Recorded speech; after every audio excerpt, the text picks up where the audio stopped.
Welcome to the Dyslexia is Our Superpower podcast with Gibby Booth Jasper, where we hear from fellow dyslexians looking at the positives dyslexia has to offer and the many ways to succeed as a person with dyslexia.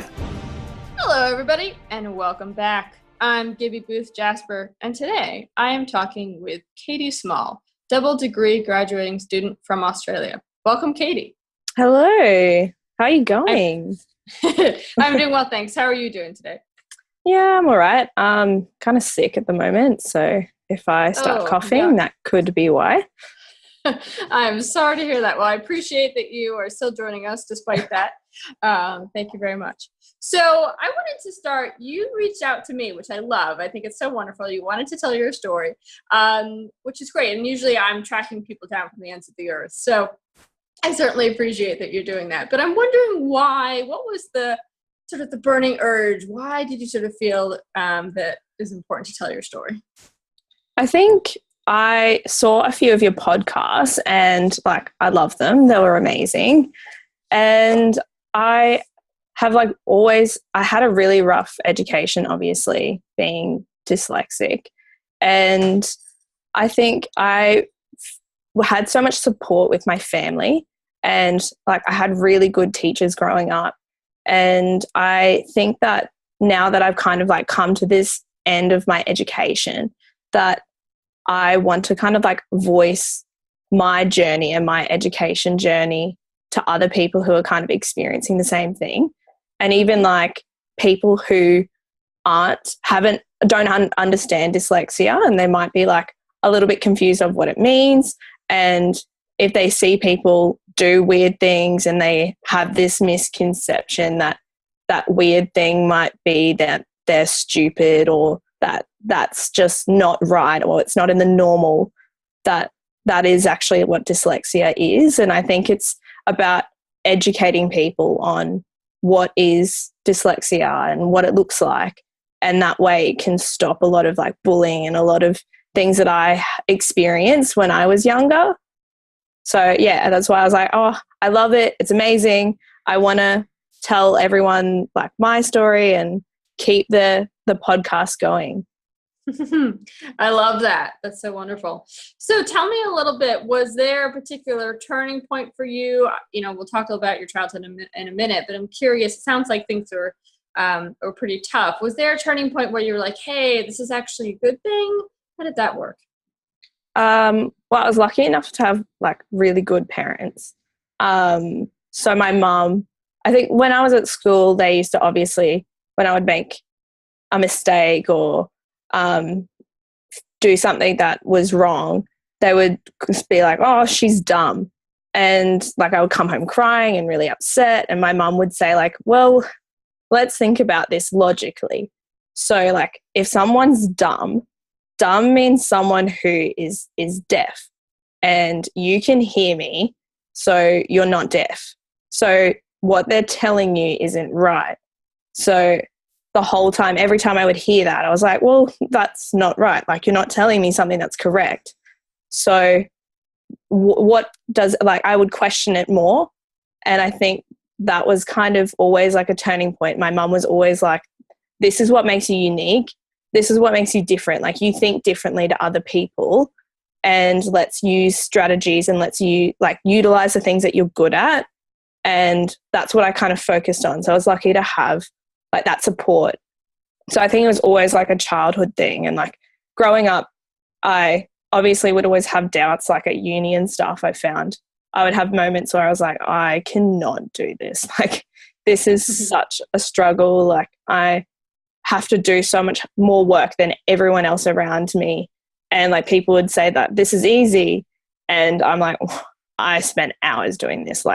I'm studying, I am drowning. And I can't read this book. I don't understand. Where then I would get pulled down. But then I think it was just about reassessing. And I'd be on the phone to my mum being I can't do this. And then, yeah, I think then I would have those moments, but then you have to just go back to primary school when my mum was oh, you can do this. You're different, but that difference is what makes you so much it's an empowering thing. It's so much, you have something over everyone else, and you can utilize that. So I think that is probably like, it was always a good thing. And I was always really vocal about it as a kid. Like I was always like, I'm dyslexic from like the age 8 to upward. I was always like, I'm dyslexic. This is what it means. I'm different. And this is why I'm different. So yeah, I think that was probably something it's always been in me. And I was always really, really vocal about that. That's so great and so unusual, because usually people kind of keep it close to the vest, and I love that at age 8 you were just sort of wearing it proudly. It's great, and that your mom in particular was so supportive. There's definitely moments where I think like any dyslexic person is like, I don't want to tell anyone this, like I hide it, and you don't want to say anything. Like definitely I think workplace is like the biggest barrier. Like when you go, like I've done a lot of placements at uni, and it's like a big barrier. You're like, okay, I just need to get into the placement and do the interview. And once I'm in there, then how do I disclose to this person that I'm not going to be able to do a lot of tasks that they're going to ask me? I think that's a hard thing. And like a few times I hid it so much till they came up to me and they were like, your writing is horrible. Like, why is it so bad? And I was like, okay, like this is why. And they were like, well, if you told us sooner, like we could have actually like adapted things around you. But like, I think there's a lot of times I really hide it. But overall, I think that's the times I'm like, well, it's important to just tell people and vocalize those things. Otherwise you just end up, people are like questioning a lot of stuff and they don't understand. Definitely. And did you find, I'm curious with the different, I don't know if they call them employers or bosses or however the correct terminology is, but did you find with them that once you sort of were like, yeah, so it's dyslexia, were they mostly very accommodating at that point, and it was well received? Yeah, they were. I think it's also, a lot of people just don't understand it. Like they don't understand what it means. Like there's a lot of strategies that I've kind of adapted for myself that people don't understand that that's a strategy that I use. So like I have like these massive soundproof headphones that I'll use. So, because I get distracted so easily, like the tiniest bit of noise when I'm writing, I'll just be like, oh, what's that? Oh, what's happening over there? So I need that sound and I need something to read to me. And people will just be like, what are these giant like things that she's got going on? Is she listening to music? Like, does she not care about anyone else? Like, it's just, and I need to be like away from everyone. Like it's, I think that's the thing, like people just don't understand. Absolutely. Yep, definitely. That's one of the things about both this podcast and the book that I've written and sort of everything I'm doing is yes, for sure, wanting to support the dyslexic community, but then also absolutely the educational piece of wanting to show everybody who's not dyslexic what it means. And that's one of the reasons why, and we ask these questions perfectly, then one of the reasons why I always ask people how their dyslexia displays itself, because people will say totally different things. So can you kind of tell me a little bit how your dyslexia expresses itself? So pretty much my dyslexia is, I have like 3 types of learning disabilities. So it is like first dyslexia. So for my dyslexia, it is kind of like I struggle to, when I see a word, it like moves around. So it will like get enlarged or get smaller, or like I'll be reading it and like can will change to can't. Like can't will change to can. So then like I'll be reading something and I'll be like, yeah, like I like can do that, when it's actually saying like you can't write in this area. Or like sometimes if I'm reading and I get really, really nervous and I'm like reading out loud, I completely forget how to read. Like I'm holding a book in front of me, I'm just got up, and then it's just I'm under pressure, I'm stressed, and then it's just all just these random things on a piece of paper, and I'm just like, well, okay, yeah, this is not going to happen now. So I'll just sit back down. Yeah. And I think like directions, I'm horrific with like any type of knowing directions. So like have gone into the same place somewhere and I'll have gone the same way home. I've driven there and I'll still get like confused if I'm going like a different way.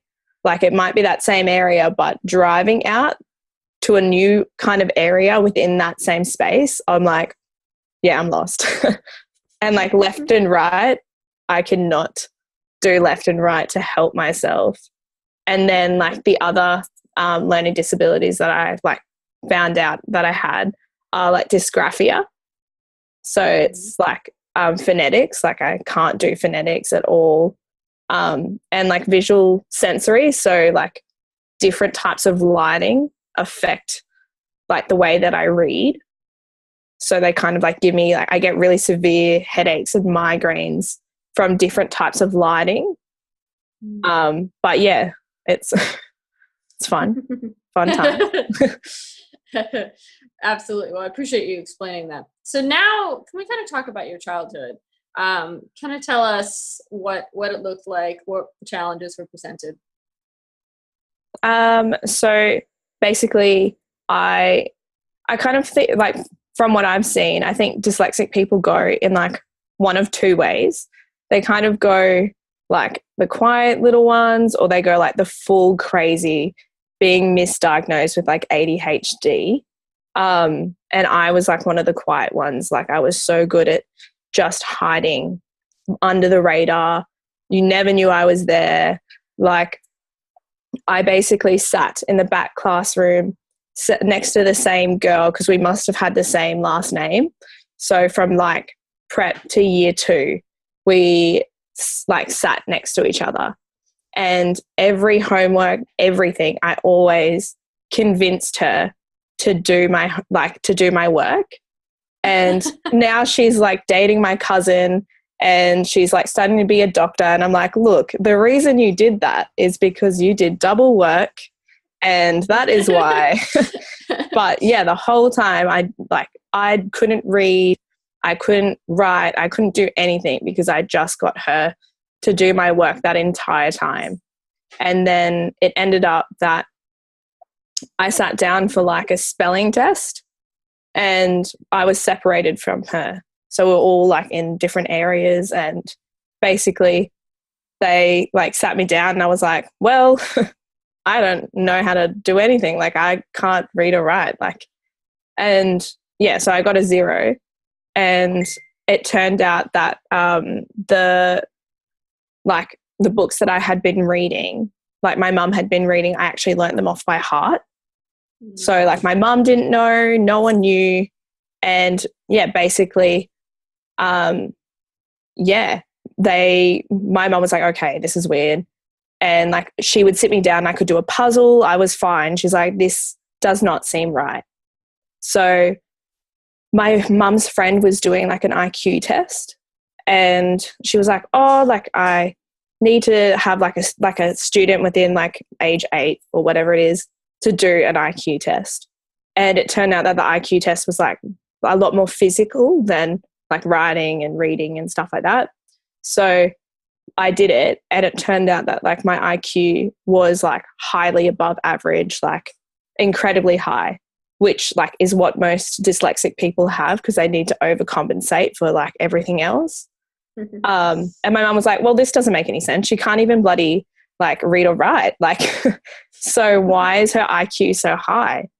And then it like we used to live in like a quite small town like in Australia. So we moved for my dad's work, and we went to Canberra, which has a lot of access to like dyslexic like facilities and stuff like that. And when we were leaving, a teacher was like, I think you should take her somewhere there because it just nothing kind of clicks. So I went there, and my mum and dad were like, we don't believe this bloody dyslexic thing. Like this sounds like a money scheme.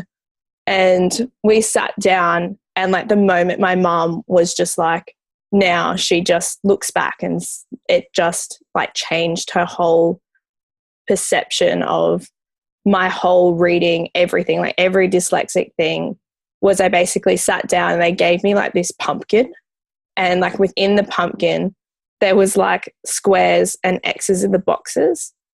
And my mum could see that, the guy who was there could see that, but they asked me like, what's in the pumpkin? And I was like, oh, it's just a pumpkin you can colour in. It's just blank. And my mum was like, no. Like, what's in the pumpkin? Like, what is in there? And I was like, it's just a blank pumpkin. And then she realised, the guy was like, no, just like let her be. That means she's severely dyslexic. Like, that is the perfect, that's our test, is that. If she sees it's blank, it means that there's nothing, like they can't actually see the boxes or the X's. So like I saw nothing. And then my mum, like to this day, was like, okay, this is not a money scheme. This is legit. So basically they took me to that facility and I went there for like 2 to 3 months where I learned how to read and write. And they gave me like these pink glasses where it helped me like sort out light sensory and like able like to read on black and white screens. And then, yeah, so then I transitioned from that into like a normal learning environment. And then, yeah, that was kind of like my early learning. And then from there, I went to high school where I was able to have, I think like it kind of changed my whole education journey, where I went to have my English teacher, and she basically, like I was failing English. I was really, really severely struggling. And she kind of came in like year 10 or something. And she basically said like, look, I'm going to change like this whole entire syllabus like for you, because like this education system is not dedicated for you. Like we need to change this. And she would sit down with me like every single lesson, and she would work it out. Instead of being like a written exam, she would make it like a speech. And she basically was the reason that like I ended up getting like A's and B's, because she's like, you can't do writing, you can do speaking, like that is your key thing, let's focus on that. And like I think that was like underpinning that, I also had like a really good PE teacher who was like helping that kind of like skills that I got to have. So like I think I had a lot of supports that helped me like go to uni. And I think if I didn't have that English teacher, I definitely would not have gone to university, for sure. Like, yeah, definitely. I love that. I have people in my childhood like that too, that just made such a difference. And I don't know about this person, but for me, they probably don't even know how much of a difference they made. But yeah, it's pretty wonderful when people like that make such a difference. Yeah. So I'm curious, talk to me sort of about you're about to graduate in 2 months. Congratulations, by the way. Oh, thank God. I get that. I totally do. Yeah. But sort of tell me what you're studying and how you got into it. So like when I first left like high school, I went into psychology. I think because I had to go to like a new testing, because here in Australia we have like our OP system. So basically they like test you at the end of the year and they give you like a rank to go into uni. And to get that, I needed to get assessed by a psychologist to say that I had like dyslexia and that I could get extra assistance in like the tests and stuff, and to go into uni that I could go and have all that extra help. And he like said that I had dysgraphia and all of this extra stuff. And basically when I was sitting there, I was like, oh, I want to do psychology. And he was like, oh, I don't think you can do that. Like, that's probably not going to happen. But like, I mean, you can try. And I think I was like, oh, I'm doing it. Like, I'm doing this. Like, I was like, you can't say that. No, I'm going straight into this. And then I did it for like a year and I was fine. Like, I didn't struggle. Like, it was a lot of work and I worked hard, but I realized that it was very like everyone was out for themselves. And I think this is like a dyslexic thing as well. You're very like, I Googled the symptoms. I think like a lot of people do. And like the thing that pops up is that most dyslexic people are about other people, about caring about other people, and they're very aware of others. And I felt like psychology was not like that. Like it wasn't about like, it was about kind of one way focused on yourself, not working as a team. So I ended up changing degrees to media and communication and social work. So I wanted to be a bit more like working within a team as like a social worker. So yeah, I did that. And then I think definitely what's really challenged me in uni was the placements and stuff like that. But I had this moment like at the start of the year when I was on a placement, and it was with this client that I had.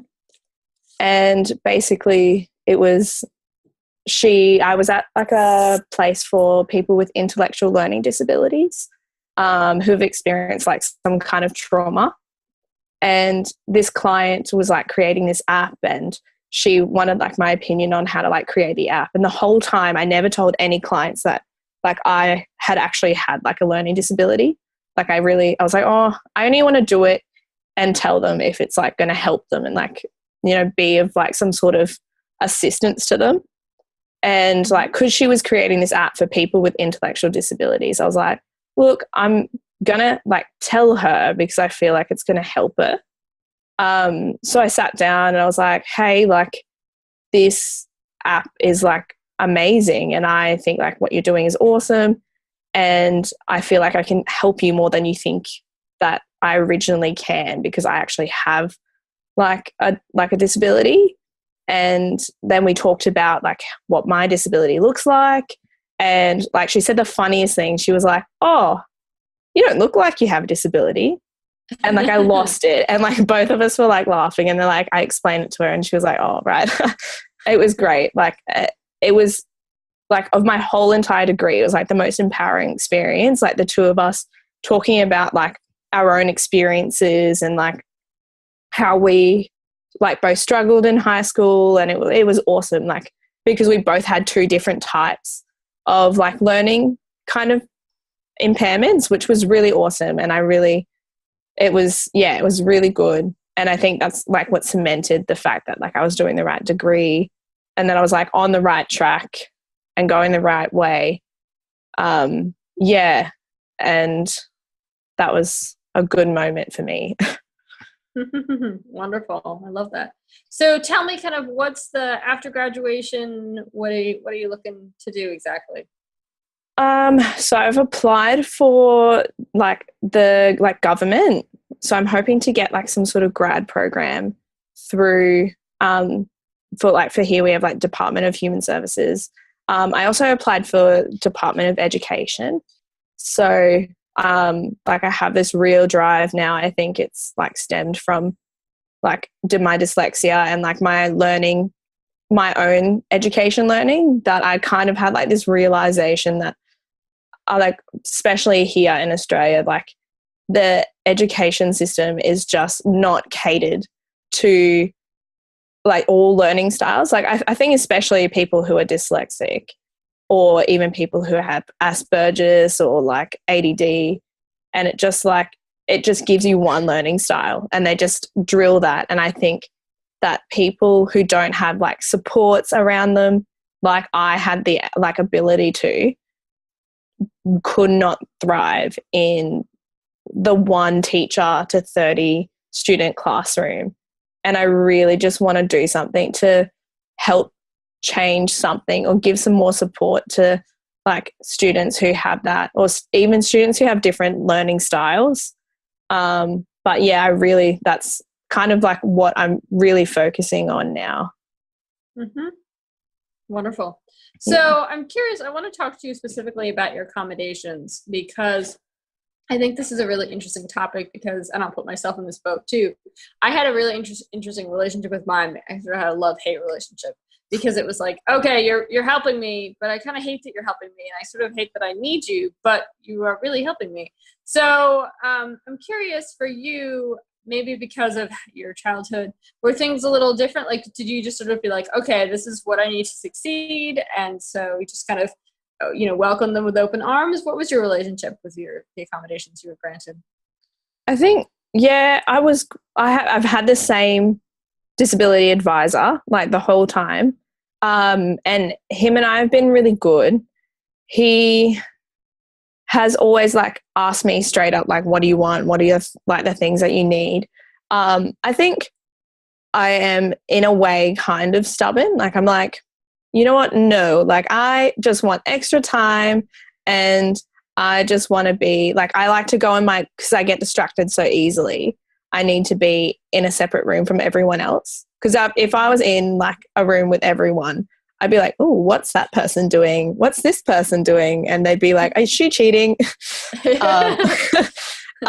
So yeah, I'm just like, oh, that's all I want. I'm fine. Like, and I think he was like, oh, okay, are you sure? And I'm like, yep, that's it. That's all I want. And I think that was our whole relationship. And it wasn't until when I was applying for like grad programs that I had to like call him again and be like, hey, I need like a certificate to say that I've been like, actually have like dyslexia, and you need to like sign off to say that like I've been seeking your assistance and stuff like that. And I think that's when I was like, oh, like it's hard to ask for help and like be like, because for the grad program, I applied through a disability pathway because I was like, oh, I'm going to get extra assistance and it might actually help me have like a leg up over everyone else.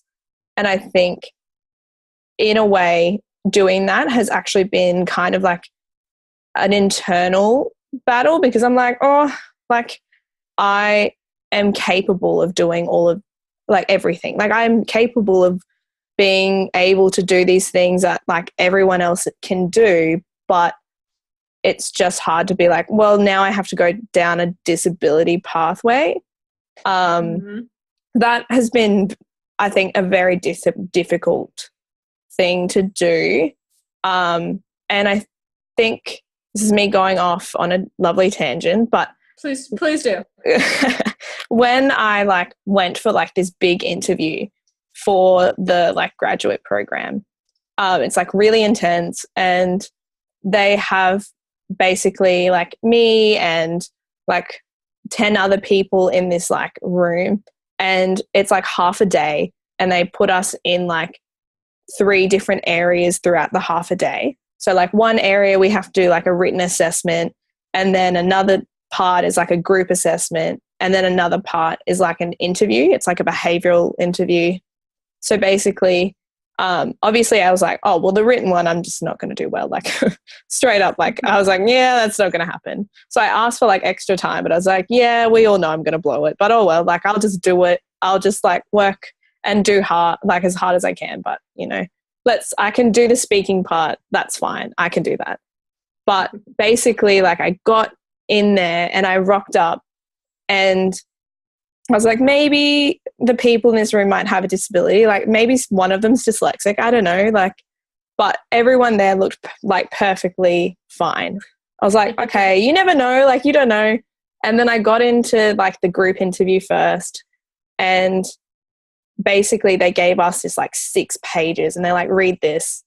And I read like a sentence, and the pressure basically got to me, and I forgot how to read. I was like, well, and my brain's just like, okay, Katie, like just use your strategies. I'll be like, okay, yeah, I don't know how to read. And I was like, hey guys, can we collaborate? And then the lady who was like assessing us was like, oh no, it's actually 15 minutes of reading time. And it said it somewhere at the bottom, and I can't read, so like I didn't see that. And she was like, yeah, it's 15 minutes of reading time and then 20 minutes of collaborating. And I was like, well, it's going to be 15 minutes of silent time for me. So I just had to sit there and kind of like flick through and maybe see if I could find a graph and try and figure out what it meant. But everyone else had 15 minutes of like actual understanding compared to me. And I spent the rest of that like collaboration time trying to figure out what was actually being asked of us. and all of my input was just like reiterating what everyone else had said, and I didn't really help at all. So then I left that feeling like really not good, and I was like, oh God, like this is horrific. And then I went into the interview already feeling bad, and so then I wasn't myself because I knew the interview was going to be my best part. And so I don't think I pulled out the best things, and then it went into the written, and I did the same thing, forgot how to read because I was under so much pressure, and just wrote whatever I could. And I got into a point that I was just so low that when I was sitting in that, the room, because I knew that I got that extra time and no one else did, I knew that no one else had any sort of impairment or anything, that I was like, I'm the only one here who has a disability. And I think that shows that I was like, damn, I've pulled myself so far down. And I was listening to this poor girl talk, and she had just done what I did. And she was like, oh, I answered this question and this question. And I was like, oh man, you don't understand how hard it is for me. You answered one page. I barely understood what the question was asking. I was just sitting there so confused. I don't even know what I did. I just pulled myself into this bad hole. And yeah, it was sad. And then I ended up good for me. I got a call and everything was fine. But I think looking back, I was like, that's when you can pull yourself into such a bad hole and feeling like you're done so bad. I was lucky I have so many amazing people around me to just be like, no, you're amazing. You've done all of this stuff. And then I had a call to be like, yeah, you're in the next round and whatever. But it's looking back, I'm I've learned so much from that experience, not to do that to myself ever again. But it's moments that where I'm just oh, I feel so bad for people who don't have those supports and who really pull themselves into those situations, because it's just so bloody easy when you have those kind of difficulties. Absolutely. And I'm curious, did you tell them during the interview or at any point that you were dyslexic, or did they know? They knew going in because I got the extra time. But I think as well, a barrier when I said the whole let's collaborate, and the lady was like, oh, you have 15 minutes, where I was scared to be I can't read, because then I was like, oh no, what if she thinks if I say I can't read, she'd be like, well, what are you going to do if you get this job? And then you're under pressure. It's that whole battle as well. You're like, oh, do I say anything? Do I not say anything? It's so hard. Mm-hmm. And I'm sure I'm not the only person who's in that exact position. And yeah, I think it's all about reflecting and thinking and after, and being I'm not the only person who is in this exact same position and feeling all of these things. Mm-hmm. Even though I think that, I feel like you could probably agree with this, but I feel like that dyslexia, one of the things with it is that it's often so isolating, and you feel like you're the only one who's dealing with X, Y, Z. And then one of the reasons for this podcast is look, we're a community and we're awesome. And we have a lot of the same challenges and experiences. Yeah, no, definitely. I think that's why it's important to vocalize these things, because it's just, you can't I think definitely my parents didn't have that community, and I never had that. I never met anyone that was dyslexic till I was I don't know, 20 or 18. And it's how do you I just feel if I had met someone like that, it just would have helped me so much more and been oh, okay, so all of this is normal. This is okay. Oh, I'm not stupid. That's all right. Absolutely. Yeah, I completely agree with that. So I'm going to ask you a question I always like to ask because I love hearing the variety of answers. But I'm curious what your advice is, and you can answer it in whichever order you prefer. But for the two main groups of people who listen to the show, so one is the parent. Oftentimes they're not dyslexic themselves, and they're sort of watching their kids struggle or face challenges, and usually they're, sort of recently diagnosed and trying to figure this all out. So that's the one group. And on the other hand is the sort of the young adult, teenager who has dyslexia, who's trying to make sense of it. So what would your advice be for those two groups? I think for the parent, I'd say that you need to listen to like your child and listen to what like they have to say. And I think as well, always like tell your child that like they're unique and that everything that like this, although it can be like disempowering, is actually empowering. And that there's so much like dyslexic people, like when you Google the symptoms, if you read them, they're amazing. Like there's so many awesome things that come with being dyslexic, like being able to have the perception that dyslexic people have. Like all the dyslexic people that I've met, they have this amazing perception of understanding their surroundings and knowing when something is different. And I think that it's so undervalued. So I think for a parent, just really reiterating the fact that they are unique and this is like something that makes them completely and utter unique more than anyone else. And I think for like someone who is dyslexic, like a kid or like a young person, I think I'd say listen to yourself and especially accept the support around you, and understand that like the people who are trying to give you the help that they want to give you are there because they want to have the best for you and they want you to move up in the world. And I think that although it's really, really hard to do that, it's something that's like a really important thing to learn and something that you really need to do. Yeah. Absolutely. And I'm curious, can we talk about, you've alluded to a few things, but for you specifically, what are some of the advantages that being dyslexic, what do they look like for you? For me, I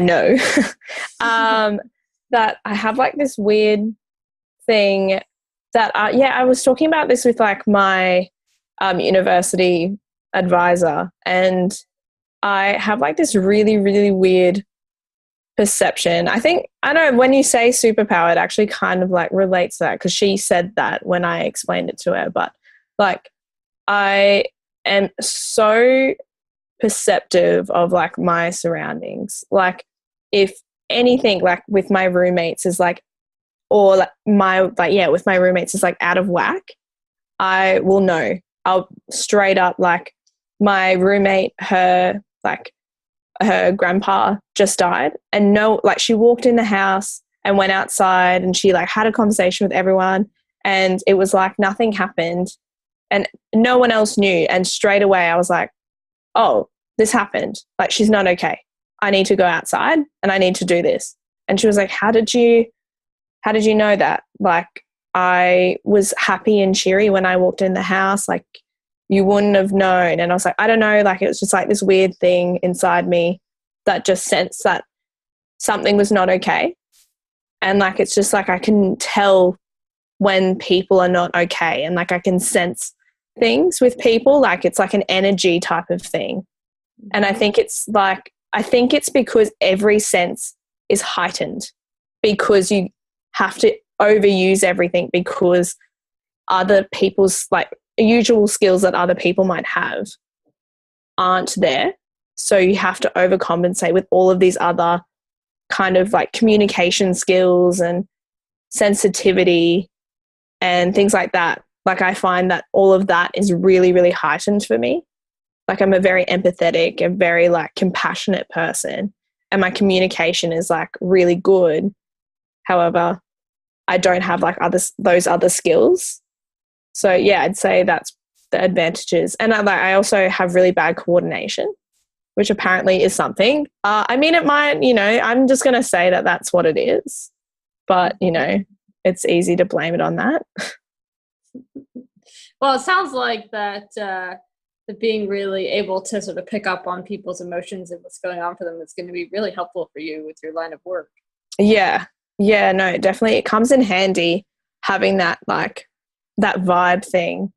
And definitely, I think communication was like a really big thing that my mum kind of like instilled, that I had to make sure that I had good communication. And that, I've heard like some people who are severely dyslexic they speak the way that they read. So my mum really made sure that that was never going to happen, which is good. Well, thanks to your mom for that, for sure. Yeah. Well, Katie, I really appreciate you taking the time. Thanks for reaching out and telling your story. Oh, thanks for having me. I'm so glad I got to do that. Absolutely. I'm so glad as well. You take care. All right. Bye. Thanks for listening to the Dyslexia is Our Superpower podcast, and we'd love to hear from you with comments and questions, so please feel free to get in touch. You can email us at dyslexia@gmail.com.